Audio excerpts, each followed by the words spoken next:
হচ্ছে রাজকচুরি। এইটা দেখে আমার মাথা নষ্ট হয়ে গেছে। এটার মধ্যে দেখলাম যে ওনারা ফুচকার একটা মানে রাজকচুরির যে বড় শেলটা সেটা নিয়েছে, তারপরে ডাবলি দিয়েছে, এরপরে যে চিকন চানাচুর গুলো হয় না যেটা এমনি খেতে অনেক মজা, সেই চিকন চানাচুর দিয়েছে, কিশমিশ দিয়েছে, তারপরে বাদাম দিয়েছে।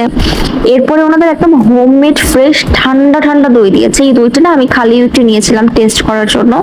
দইটা আসলে এত মজা, আমি বলেছি মামা আমাকে প্লিজ রেসিপিটা আপনি পাঠাবেন, কারণ দইটা অনেক মজা। রাজকচুরির বিশেষত্বই কিন্তু হচ্ছে এটার মধ্যে অনেক পরিমাণ দই থাকে, এবং যদি আপনার দইটা ভালো হয় তাহলে হচ্ছে আপনি এটা খেয়ে মজা পাবেন। দই যদি ভালো না হয় তাহলে কিন্তু খেতে ভালো লাগবে না। এরপরে দেখলাম যে উপর থেকে আবারও চানাচুর দিয়ে দিল, তারপরে সস দিয়ে দিল, আর এরপরে কিছু সুইটিয়ে দিল। তো এটাও কিন্তু খেতে অনেক মজা ছিল। সো যারা মিরপুর 2 এর আশেপাশে থাকবেন এই ফুড কার্টটা মাস্ট ভিজিট করবেন। ওনাদের খাবারগুলোকে আমি নিজে রেকমেন্ড করলাম। সো ভিজিট করে খাবারের টেস্ট বা কোয়ালিটি কেমন লেগেছে আমাকে কমেন্ট করে জানাতে কিন্তু ভুলবেন না। আজকে ভিডিও এই পর্যন্তই। আল্লাহ হাফিজ।